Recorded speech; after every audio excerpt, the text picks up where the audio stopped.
Everyone, welcome to Plants and Politics. So, two men from the Villages retirement community in Florida have pleaded guilty to casting multiple ballots in the 2020 election. You guys may remember I had reported on 3 Village residents who had been arrested for allegedly voting twice in the election. At that time, it was 2 men and 1 woman.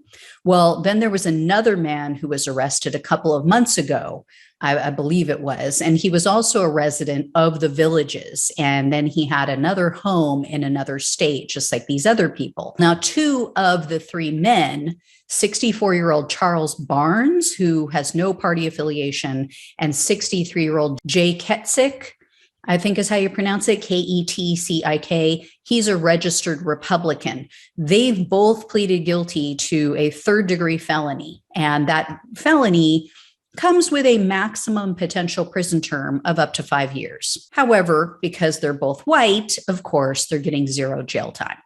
The prosecutor apparently agreed to only 50 hours of community service, and then they have to take part in a 12-week adult civics class. Oh, and then they have to meet on a regular basis with the supervising officer. Such complete bullshit.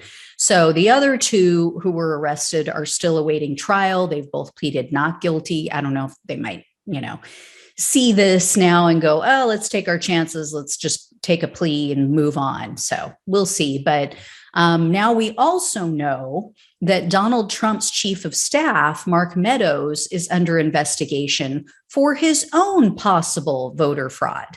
According to The Guardian and many other news outlets, Meadows is now the subject of a, quote, criminal inquiry into whether he committed election fraud by registering to vote at a residence he never owned or lived in.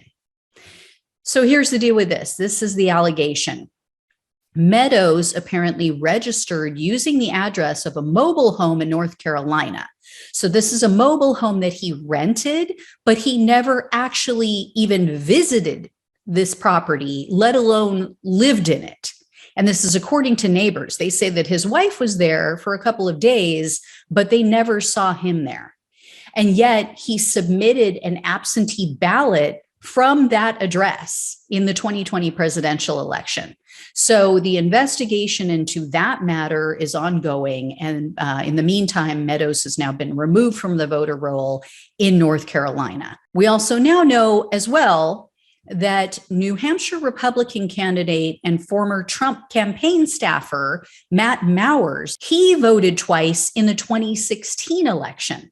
So the Associated Press was the first to report on this news. And they wrote, quote, Matt Mowers, a leading Republican primary candidate looking to unseat Democratic Rep. Chris Pappas, cast an absentee ballot in New Hampshire's 2016 presidential primary, voting records show. At the time, Mowers served as the director for former New Jersey Governor Chris Christie's presidential campaign in the pivotal early voting state. 4 months later, after Christie's bid fizzled, Mowers cast another ballot in New Jersey's Republican presidential primary using his parents' address to re-register in his home state. Now, of course, when he was asked about this, he basically gave a non-answer.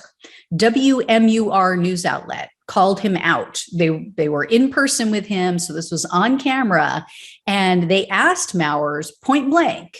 And so at first he said that, oh, well, I worked for the New Hampshire Republican Party as an executive director. Not an answer, but then he goes on to say, quote, and then I took a job working for President Trump and had to move for it. And if you remember, there was a time the establishment was trying to deny him the nomination. And so in my course of working there, legally exercised my civic duty to cast a ballot and actually went on to serve as a delegate for President Trump to the Republican National Convention through that process, something I was really proud to do. Okay, so you kind of admitted it, but you kind of deny it. I mean, he just basically filibustered and changed the subject. So I really hope the authorities are aware of this and that they're going to take legal action I don't know if there's a statute of limitations on something like this. If you're an attorney or a judge and you happen to know, please drop the answer in the comment section. But none of these people should ever be allowed to vote again. I think if you abuse the privilege, you should lose the privilege. Abuse it and lose it. That's my motto. But you guys you see now why they're so sure, and they're accusing everyone of cheating in elections. It's because, like I always say, it's because they know that they do it. So they just assume everyone else is doing it. It's like I always say, they believe themselves to be these moral authorities. They're the good, law-abiding, quote unquote, Christians. So if they're still willing to cheat, then of course we lefty, baby-eating, amoral communists, we must be doing the same thing, right? How could it not be so? Yeah, maybe if they didn't have such guilty consciences, they wouldn't go around accusing other people of doing exactly what they're doing. Just saying. Anyway, guys, when I hear more on any of these cases, I'll let you know. Thanks so much for watching and listening. Take care. I'll talk with you soon.